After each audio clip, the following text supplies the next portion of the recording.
कोपर्डी घटनेतील पीडितेला न्याय मिळावा म्हणून 9 ऑगस्ट 2016ला औरंगाबादमध्ये पहिला मराठा क्रांती मूक मोर्चा काढण्यात आला होता। मात्र पहिला मराठा क्रांती मूक मोर्चाचे समन्वयक जे कधी माध्यमांसमोर आलेले नाहीत,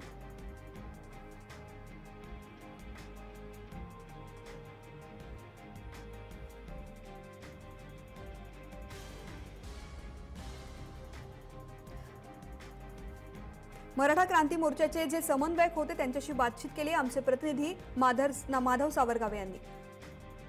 ऑगस्ट 2016 हा दिवस महाराष्ट्राला पुन्हा आठवणीत आणणारा असेल। हा दिवस कसा तुम्ही उदयाला आणला आणि औरंगाबादमध्ये लाखोच्या संख्येने मराठा एकत्र झाले ते आम्हाला सांगा।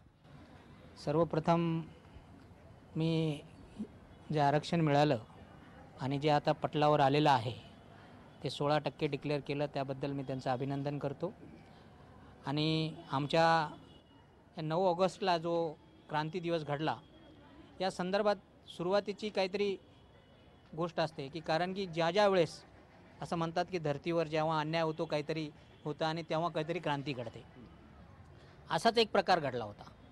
आणि हा प्रकार इतका दुर्दैवी होता की आमच्या एका बहिणीवर अत्याचार झाले आणि ते अत्याचार झाल्यानंतर आमच्या एका मराठा संघटनेच्या कार्यकर्त्यांनी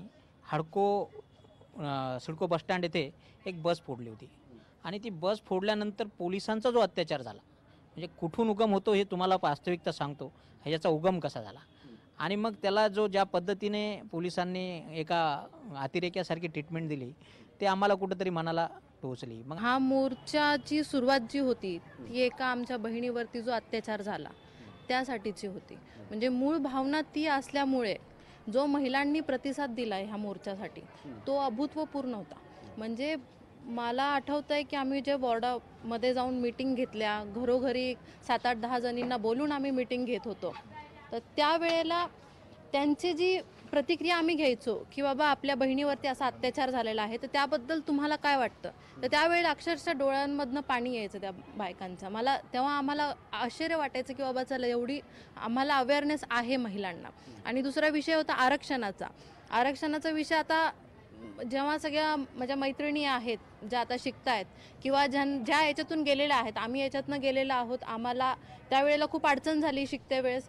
मग हा दोन्ही मुद्दे जे होते ते एकदम जीवाला लागण्यासारखे होते। आमच्या भगिनीसोबत जे काही प्रकार झालेला आहे तो पुन्हा कोणत्याही मुलीसोबत होऊ नये, त्या गोष्टीला समोर ठेवून आम्ही त्यांच्यासमोर हीच मागणी केली की आमच्या भगिनींना, मग ती कोणत्याही जातीची असो, इथे मराठा समाजच म्हणून नाही आहे, ती कोणत्याही कास्टची असो, असं कोणासोबतही होऊ नये। आणि जे की आमच्या कोपर्डी प्रकरणामध्ये जे की झालं त्या भगिनीसोबत त्याच्यावरती आम्हाला न्याय मिळावा। जर्नलिस्ट महेश वाघसह माधव सावरगावे, जय महाराष्ट्र, औरंगाबाद।